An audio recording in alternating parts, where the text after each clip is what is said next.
Hey, it's Lisa with Soulshine, and I'm continuing on the deep dive into love following 1 Corinthians. The first month I did patience, after that was kindness, then envy and boasting. So envy and boasting were the first of a long line of nots. They're the anti attribute of love.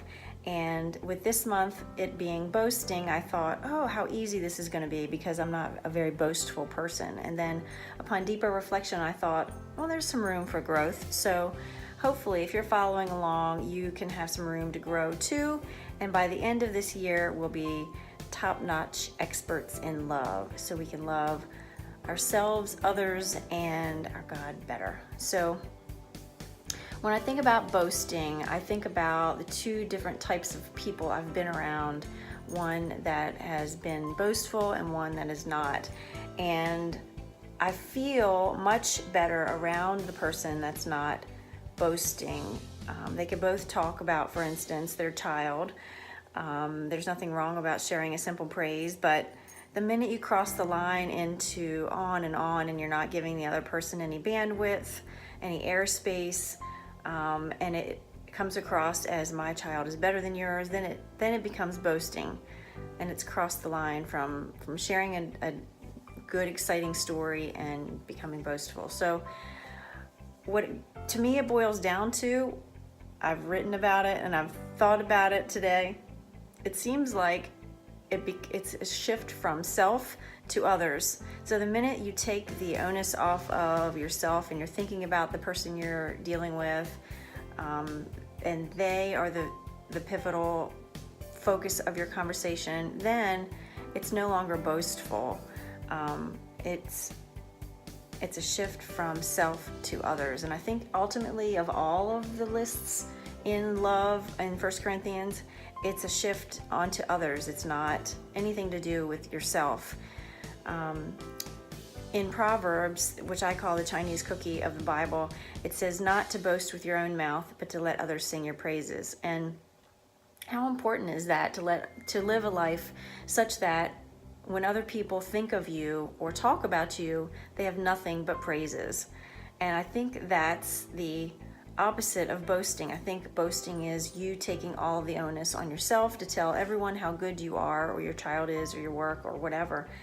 When instead, if you live a life such that there's no doubt how good things are for you and how very much blessed you are, others will sing your praises and you don't have to do it yourself. And that's love. That's living a life that reflects love. That's the kind of love, at least, that I want to live. You should be able to see and feel love in 1,000 tiny actions instead of words. I should be able to move and carry myself in poise of love always. I should be able to speak words of love over other people. I should be able to listen with love in a way that people know that I'm walking in love. And the minute that I shift it onto myself and I'm talking about my own life in a way that's not letting anyone else have the spotlight, it becomes boastful. And so I think it's really important to make others the focal point of your conversation versus yourself. The moments that I've felt most loved are when I'm most appreciated and most seen and listened to.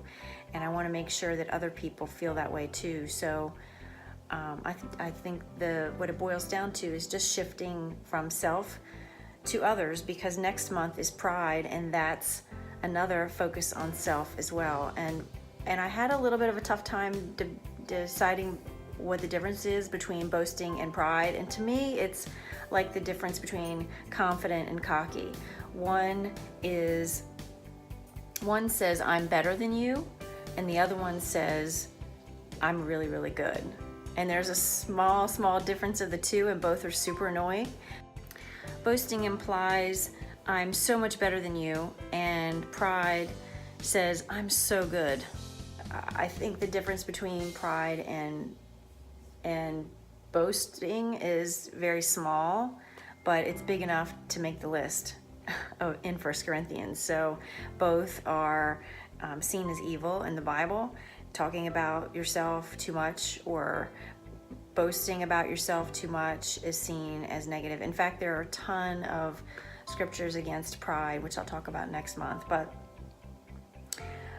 I think in order to make, in line with the series of love, the deep dive into love, I think the focus as far as boasting goes is just to shift the conversation to others.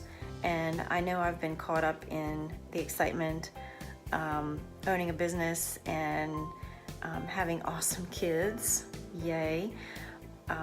But I do have to make sure, check myself, that I'm focusing on other people as well as myself. And that's a true definition of love, is sacrificing the spotlight and making sure other people feel better than yourself and more loved and given attention to and all that stuff. So hopefully this has resonated with you and you found something you can add into your life, some way to love others better by listening and shifting the conversation onto them. Next month, I'm going to talk about pride and how it's the anti-attribute of love. It's the second or it'll be the third in a series of knots in 1 Corinthians. So hopefully you'll join along. And if you liked this video, give it a thumbs up and share with somebody you think would enjoy a deep dive into love. Until next month, see you then. Love you much. Mwah, mwah, mwah.